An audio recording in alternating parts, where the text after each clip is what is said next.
Good evening, students.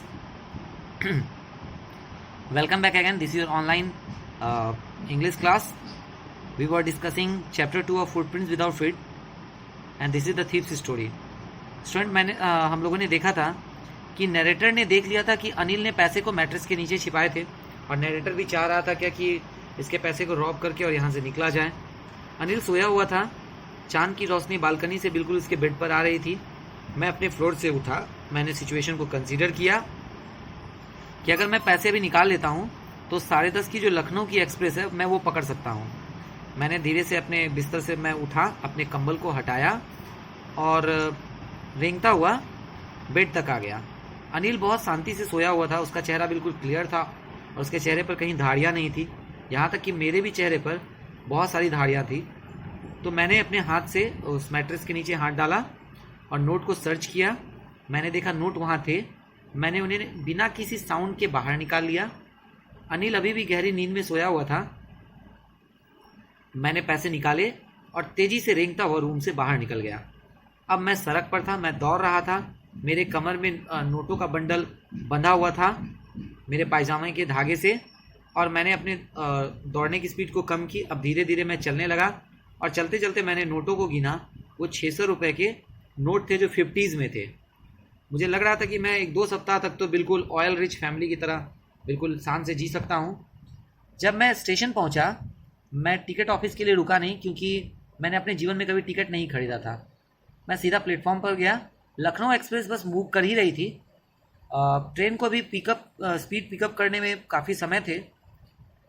मैं आसानी से ट्रेन पर चढ़ सकता था और ट्रेन में बैठ सकता था, बट मैं हिचकिचा रहा था।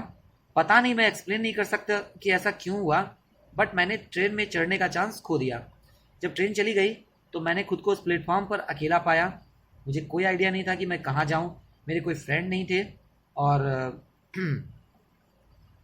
अगर फ्रेंड्स थे भी तो फ्रेंड्स मुझे मुसीबत में ज़्यादा डाल सकते थे बजाय हेल्प के। और मैं किसी को इतनी रात में मैं ये भी नहीं पता चलने देना चाहता था आसपास के होटल वालों को कि मेरे पास इतने पैसे हैं, सिवाय एक पर्सन को जिसे मैं जानता था, और वो था अनिल। उसे मैंने लूट ही लिया। मैंने स्टेशन छोड़ा और धीरे धीरे बाजार की तरफ चलने लगा।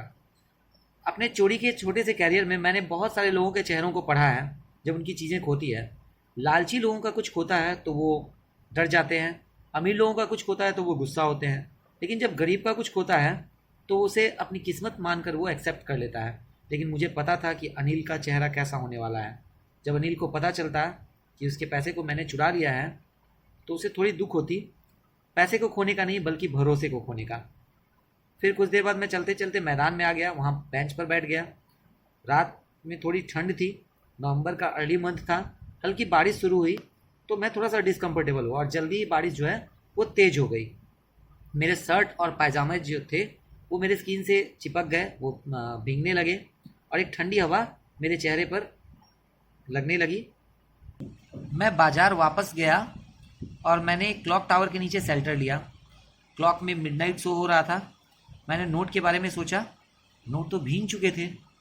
अरे ये तो अनिल के नोट हैं। सवेरे शायद मैं जाऊं तो अनिल मुझे 2 या 3 रुपये सिनेमा देखने के लिए दे दे, लेकिन अभी तो मेरे पास पूरा सारा नोट था।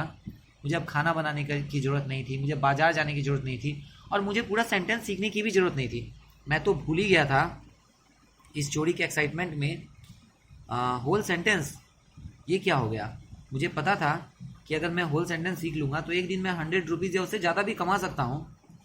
चोरी करना तो बहुत आसान होता है, लेकिन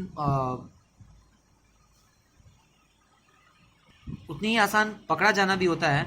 लेकिन सच में अगर आपको बड़ा इंसान बनना है, एक चालाक और प्रतिष्ठित व्यक्ति बनना है, तो आपको कुछ अलग करना होगा। तो मैंने सोचा मुझे अनिल के पास वापस जाना चाहिए। मैंने खुद से कहा, केवल learn right read and right learn करने के लिए, दैट मीन्स लिखने और पढ़ना सीखने के लिए। मैं तेज़ी से गया। मैं काफ़ी नर्वस था, क्योंकि चोरी करना आसान होता है, बट उस चोरी को बिना पता चले वापस उस सामान को लौटाना वो काफ़ी मुश्किल होता है। मैंने दरवाज़ा बहुत धीरे से खोला। उसके बाद मैं डोरवे के पास खड़ा हो गया। क्लाउडेड मूनलाइट था। अनिल अभी भी सोया हुआ था। मैं रेंगता हुआ उसके बेड के हेड की तरफ गया, और मेरा हाथ जो है नोटों के पास पहुंचा, और मैंने उन नोटों को निकाला और उसे उसके बेड के नीचे डालने लगा। उसके सांसों की आहट अभी भी मेरे हाथ में महसूस हो रही थी। फिर मैंने नोटों को उस जगह पर रख दिया और मैं सोने चला गया। अगली सुबह जब मैं सोकर उठा तो मैंने देखा क्या कि आज चाय अनिल ने बनाया है। उसने अपना हाथ मेरी तरफ बढ़ाया और उसके हाथ में 50 रुपये नोट था। मेरा दिल बैठ गया। मैंने सोचा लगता है मैं पकड़ा गया। तो उसने मुझे जवाब दिया, I made some money yesterday. देखो कल मुझे कुछ आमदनी हुई है। Now you will be paid regularly. अब मैं सोच रहा हूँ तुम्हें लगातार पैसे दूंगा। My spirits rose. अब तो ऐसा लगा मानो मेरे अंदर की आत्मा ने मुझे कुछ कहा है। लेकिन जब मैंने नोट लिया, ये नोट अभी भी रात की बारिश का भींगा हुआ था। Today we will start writing sentence, he said. और ऐसा कहकर उसने मुझे कहा कि आज से हम लोग सेंटेंस लिखना शुरू करेंगे।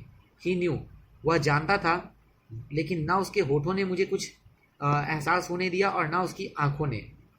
मैंने फिर अनिल की तरफ उसी मुस्कुराहट में देखा जिस मुस्कुराहट में मैं देखा करता था। और इस बार जो मुस्कुराहट आई थी वो बिना किसी एफर्ट के आई थी, ओरिजिनल थी। So student, that's all from the story, the thieves story. You all will just write its question answer. I am just ना posting question answers here also. आप सभी को इसके क्वेश्चन आंसर्स बनाने हैं। Till then you all just take care and good bye.